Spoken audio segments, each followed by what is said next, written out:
Assalamualaikum dear students. Welcome to Electricity and Magnetism course lecture number 5. I'm Dr. Pervez Ahmed and today's lecture we will discuss about the electric flux. आज के lecture में हम बात करेंगे electric flux के मुतालिक इसके बारे में हम डिस्कस करेंगे। सो आइए चलते हैं आज की लेक्चर की तरफ। आज के लेक्चर की में इलेक्ट्रिक फ्लक्स पहले हम इलेक्ट्रिक फ्लक्स को डिस्कस करेंगे और उसके आगे फिर हम गासेस लॉ को मतलब डिस्कस करेंगे कि गासेस लॉ हमारे पास क्या है, क्योंकि गासेस लॉ बेसिकली डील करती है फ्लक्स के मुतालिक। ये फ्लक्स से रिलेटेड जो चीज़ें हैं, जो फ्लक्स की बिहेवियर है उसको बेसिकली डिस्क्राइब करती है। जो गासेस लॉ है हमारे पास वो इनकी बिहेवियर्स को वो डिस्क्राइब करती है। So Gauss's law can be used as an alternative procedure for calculating the electric field. ठीक है, जो इलेक्ट्रिक फील्ड है हमारे पास, जिस तरह कि हमने पिछले लेक्चर में बात की थी इलेक्ट्रिक फील्ड के बारे में, मुख्तलिफ टर्मिनोलॉजीज हमने डिस्कस की थी।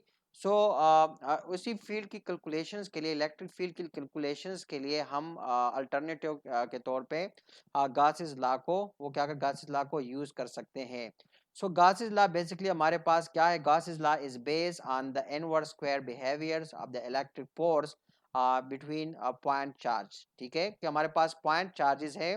सो उसी पॉइंट चार्जेस की दरमियान जो इनवर्स स्क्वायर बिहेवियर है इलेक्ट्रिक फोर्स की, गॉसेस लॉ बेसिकली उन्हीं उसी पे बेस करती है, मतलब उसी पे लाई करती है और इसी पे ये एग्जिस्ट करती है। So it is convenient for calculating the electric field of high symmetric charge distributions. ठीक है, कि हमारे पास चार्ज डिस्ट्रीब्यूशंस है और वो चार्ज डिस्ट्रीब्यूशन एक खास सिमेट्री को फॉलो करती है। तो उसी सिमेट्री सिचुएशन में हमारे पास जो बेस्ट लॉ है, I mean that is applicable, वो हमारे पास क्या है? वो गॉसेस लॉ है। ठीक है, और be remember कि Gauss's law is important in understanding and verifying the properties of conductors and electrostatic equilibrium। कि हमारे पास अगर क्या है, कंडक्टर है और वो कंडक्टर्स इलेक्ट्रोस्टैटिक इक्विलिब्रियम है, तो इनकी जो प्रॉपर्टीज है उन प्रॉपर्टीज को वेरीफाई करना और उनको सही तौर से अंडरस्टैंड करने में जो गॉसेस लॉ है उसकी बहुत ही मतलब एक अहम रोल है, एक इम्पोर्टेंट रोल रहा है। लेकिन गासेस लॉ पे जाने से पहले ज़रूरी जो चीज़ है, जो गासेस लॉ जिस पे डील करती है, जिस पे गासेस लॉ वो क्या करती है, जिस पे गासेस लॉ वो बेस करती है, that is been the concept of the electric flux. मतलब जो आज का टॉपिक भी है इलेक्ट्रिक फ्लक्स, पहले हम उसके बारे में डिस्कस करते हैं कि इलेक्ट्रिक फ्लक्स क्या है। ठीक है, कि इलेक्ट्रिक फ्लक्स हमारे पास क्या है, या इलेक्ट्रिक फ्लक्स ये मतलब क्या चीज़ है, तो उसके बारे में थोड़ा सा डिस्कस करते हैं। सो फॉर्मल डिफिनीशन से पहले यहाँ पर आप देख सकते हैं कि यहाँ पर ये हमारे पास एक परपेंडिकुलर एरिया है। ठीक है, ये एक परपेंडिकुलर एरिया है, just like you can see it in the form of A sheet. ठीक है, और ये एरिया ये इसको हम कह के इसकी जो मैग्नीट्यूड है दैट इज ए, और इस एरिया से मुख्तलिफ जो फील्ड लाइन है वो क्या है, वो पास कर रही है। ठीक है, इलेक्ट्रिक फील्ड लाइंस वो क्या है, इस एरिया से जिसको हमने कहा था कि इसकी एरिया ए है, और जो इलेक्ट्रिक फील्ड लाइन उससे पास कर रही है, ठीक है, उन इलेक्ट्रिक फील्ड लाइन को हमने डिनोट किया E with an arrow sign, that is for electric field vector. ठीक है, कि वो इस एरिया से वो पास कर रहे हैं। सो इसी तनाजुर में हम अगर डिफाइन करते हैं इलेक्ट्रिक फ्लक्स को, तो अब हमारे पास क्या एक जामे डिफिनीशन आ जाती है। So what is an electric flux?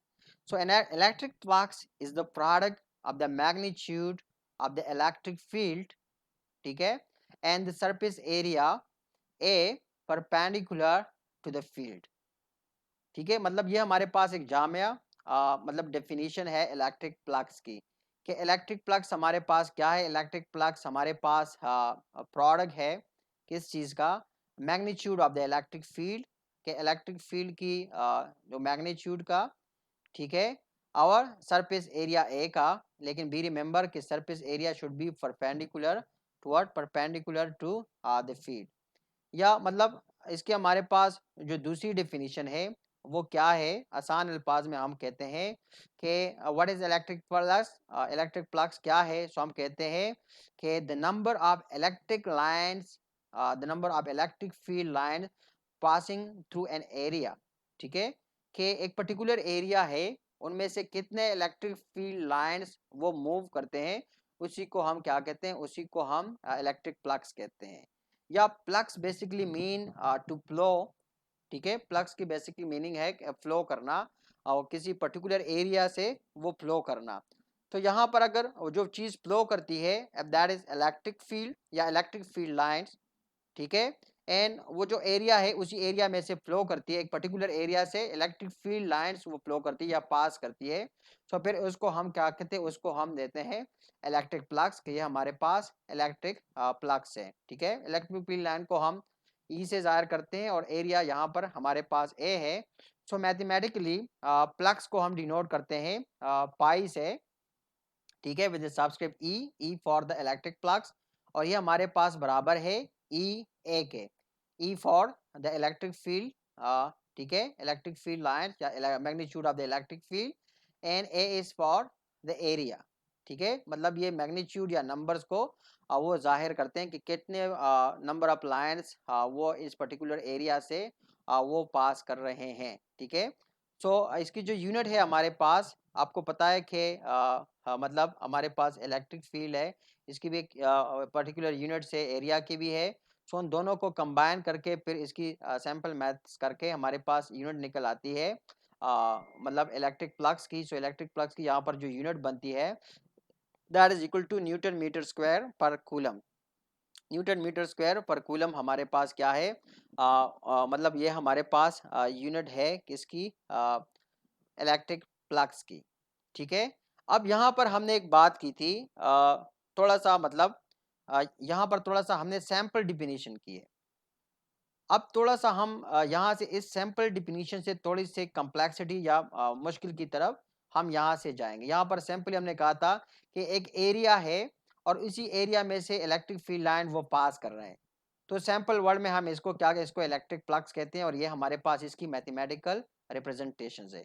अब थोड़ी सी मुश्किल केस की तरफ हम जा रहे हैं और हम कहते हैं कि यहाँ पर अगेंस्ट एक हमारे पास एक जर्नल एरिया है, ठीक है, ये एक जर्नल एरिया है और यहाँ पर हम कहते हैं कि number of field lines that go through the area perpendicular, ठीक है, is the same as the number that go through area a, ठीक है।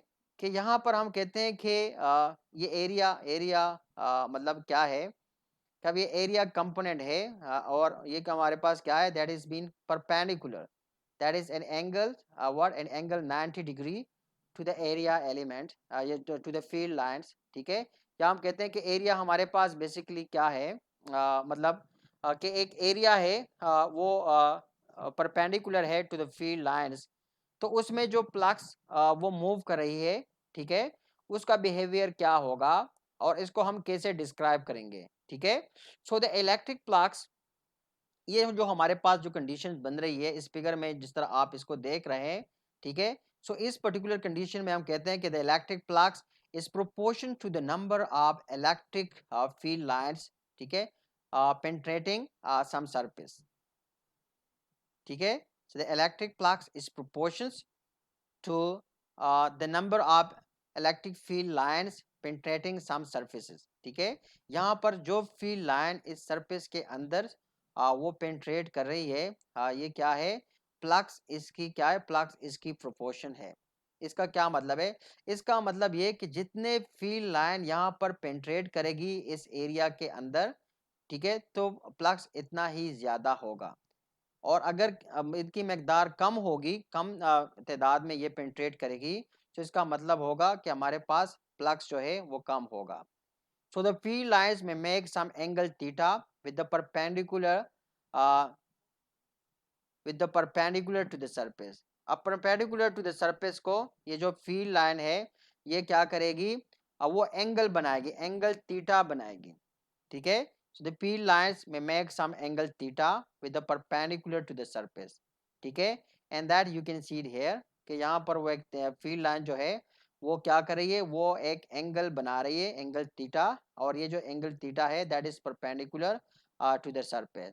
सो इसी कंडीशन में हम कहते हैं कि हमारे पास in such a conditions the flux is given by phi and that is equal to E A cos theta.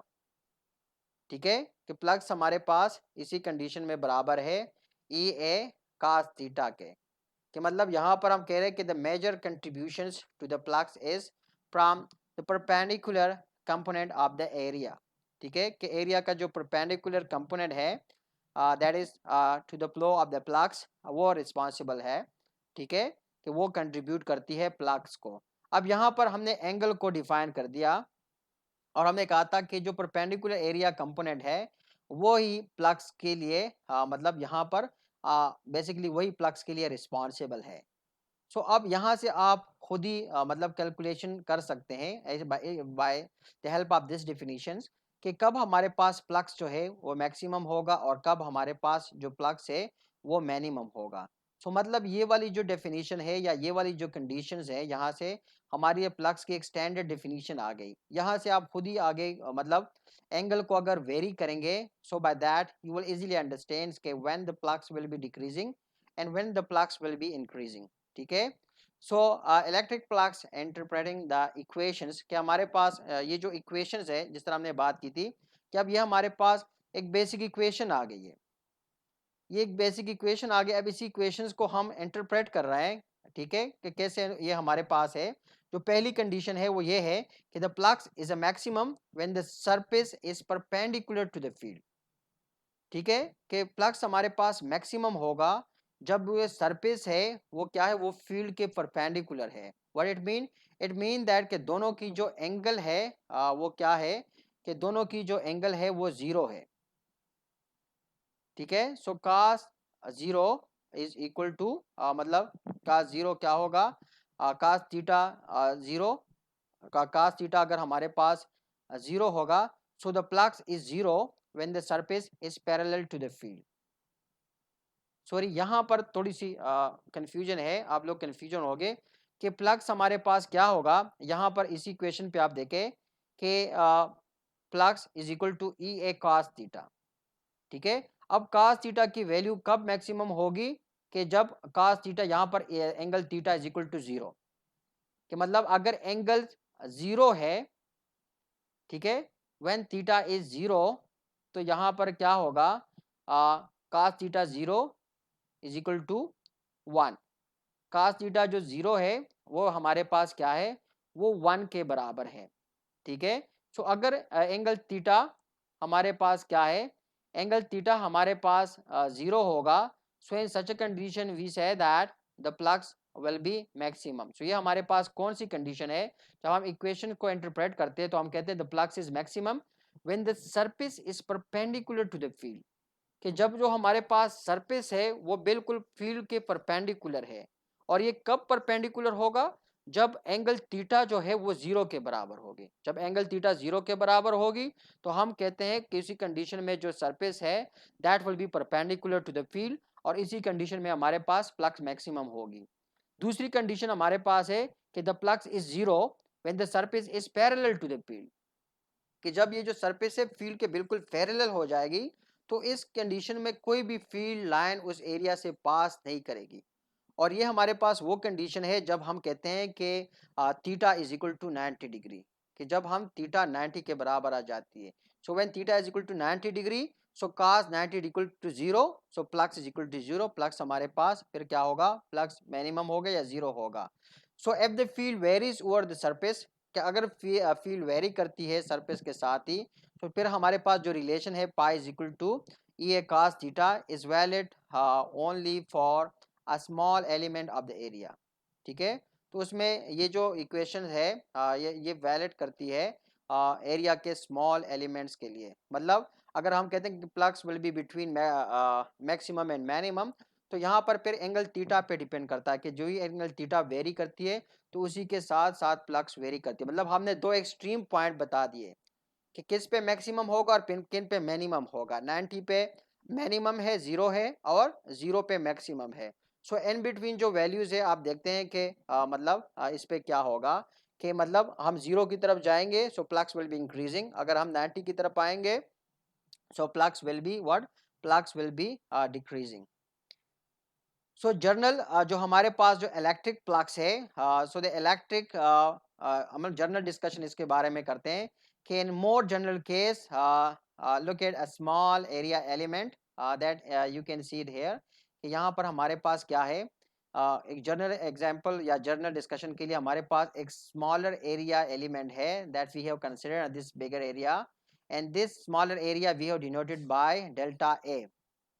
ठीक है, और ये जो एंगल बना रहा है that we call theta, theta I, और जो इलेक्ट्रिक फील्ड है दैट इज आई, मतलब एक इमेजिनरी या एक आर्बिट्ररी हमने उसको वो कंसीडर किया हुआ है। So the electric field make an angle theta i with the vector delta A i define as being normal to the surface element. ठीक है, यहाँ पर हम कहते हैं कि ये जो एरिया एलिमेंट है that is being normal to the surface element, के सरफेस एलिमेंट के ये बिल्कुल नॉर्मल है। सो इस कंडीशन में ये नॉर्मल है, तो इसका मतलब है कि दोनों के दरमियान जो एंगल है वो क्या है, द एंगल इज जीरो।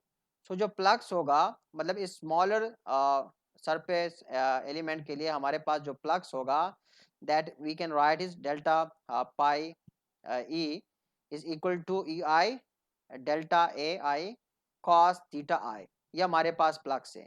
अब हमने यहाँ पर क्या कि दोनों हमारे पास क्या है, नॉर्मल है। ठीक है, सो इस कंडीशन में मतलब ये है कि एंगल क्या क्या है, angle theta is equal to zero.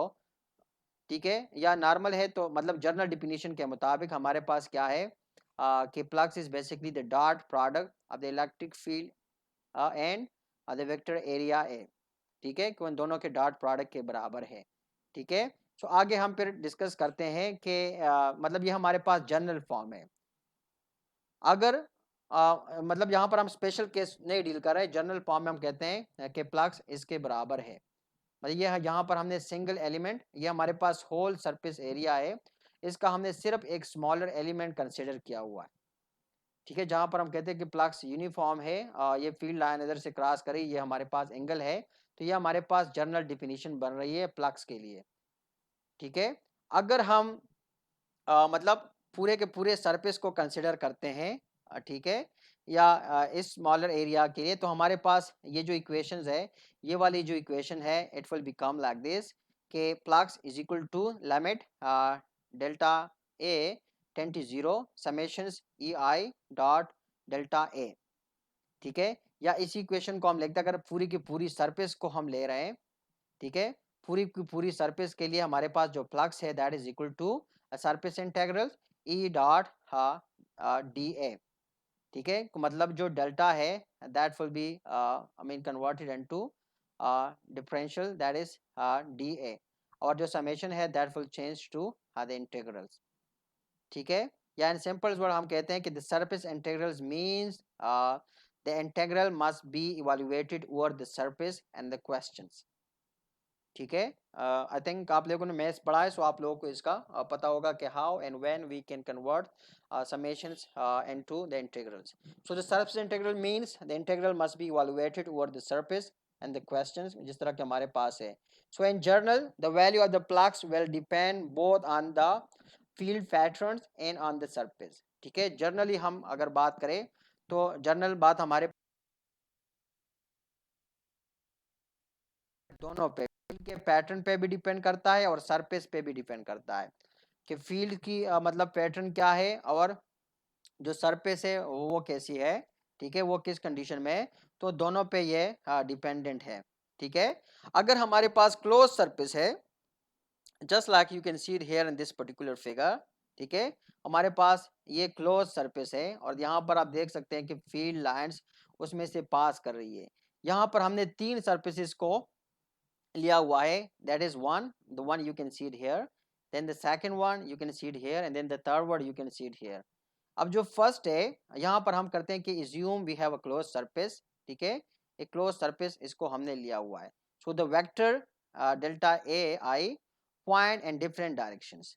ठीक है, वो different direction में point वो करेगी। so अब यहाँ पर हमारे पास ये मुख्तलिफ surfaces हमने लिए 1 2 3। अब यहाँ पर ए को आप देखें, सो the electric flux through this area element is positive. इस एरिया एलिमेंट के से जो फ्लक्स है वो क्या है, वो पॉजिटिव है। ठीक है, अब ये वाली जो सरफेस एलिमेंट है 2 है, इसमें क्या है, electric flux through this area element is zero.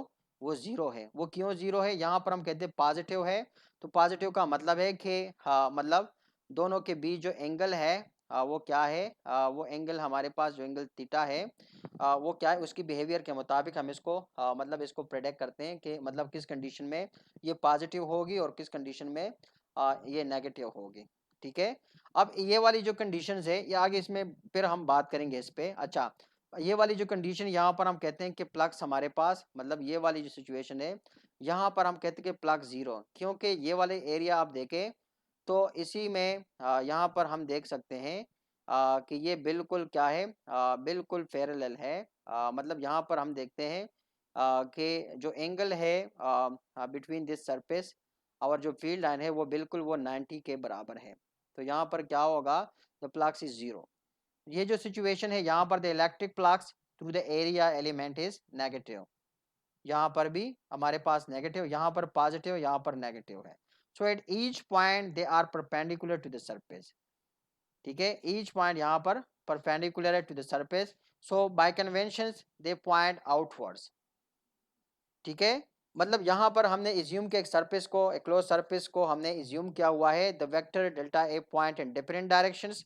Vector a different directions में वो पॉइंट करती है, और यही वेक्टर ए के बारे में हम पॉइंट कर रहे हैं, वेक्टर एरिया ए के बारे में हम डिस्कस कर रहे हैं कि at each point they are perpendicular to the surface. ये जो वेक्टर एरिया की जो है डेल्टा ए है, इसकी जो मतलब जब इसके बारे में बात करें तो हम कहते हैं कि हर पॉइंट पे ये क्या है, इसे this is perpendicular to the surface, और by convention they point outward. ये एरिया जो एलिमेंट है उसके बारे में हम बात करें कि वो आउटवर्ड वो पॉइंट कर रही है। ठीक है, सो इसी में हम बात करें कि अगर हम फर्स्ट को कंसिडर करें, जिस तरह हम पहली केस में हमने डिस्कस किया था कि अगर इस एरिया ये फर्स्ट एलिमेंट इसको हम कंसिडर करें तो यहाँ पर हम कहते हैं कि the electric flux through this area element is positive. वो कैसे पॉजिटिव होगा? सो यहाँ पर हम देखते हैं it pass the field line are crossing the surface from the inside to the outside. ठीक है, inside to outside field line वो क्रॉस कर रहे हैं इसी सरफेस एरिया से, और यहाँ पर जो एंगल है theta that is smaller than 90 degree. So it mean that theta is positive. Theta हमारे पास पॉजिटिव है, so it's mean that the flux it would be positive. ठीक है, वो इलेक्ट्रिक फ्लक्स वो जो एलिमेंट है वो पॉजिटिव होगा। फिर दूसरी हमारे पास जो कंडीशन है, the field line graze surface, it's second the field line graze the surface. ठीक है, सो इसमें हमारे पास कंडीशन क्या है कि theta is equal to 90 degree. So what it mean that flux is equal to zero, कि वो जो फील्ड लाइंस है वो क्या करती है, ग्रेज सरफेसेस, तो उस पे एंगल थीटा वो 90 है, और 90 पे हमारे पास फ्लक्स जीरो के बराबर आ जाती है। फिर सरफेस नंबर 3 पे हम आ जाते हैं। सो यहाँ पर आप देख सकते हैं कि the field lines are crossing the surface from the outside to the inside. मतलब इसका क्या है, मतलब ये है कि इनके बीच जो एंगल है that is equal to 180 degree. So what it mean, it's mean that the angle is greater than 90 degree. So यहाँ पर हमारे पास जो प्लक्स बनता है वो क्या है, प्लक्स इज नेगेटिव। वो प्लक्स हमारे पास वो नेगेटिव बनता है। Similarly flux through close surface के बारे में अगर हम मजीद डिस्कस करें, so the net flux through the surface is proportion to the net number of lines leaving the surface.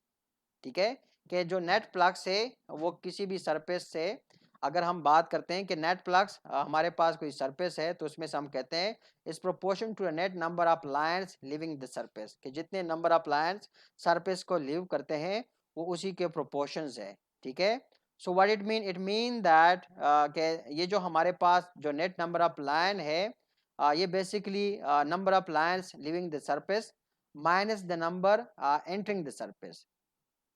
मतलब जब हम बात कर रहे हैं नेट प्लग्स के बारे में और हम कहते हैं कि नेट प्लग्स जो सरफेस है, सरफेस से जो नेट प्लग्स है हम कहते हैं कि ये प्रोपोर्शन है net number of lines leaving the surface.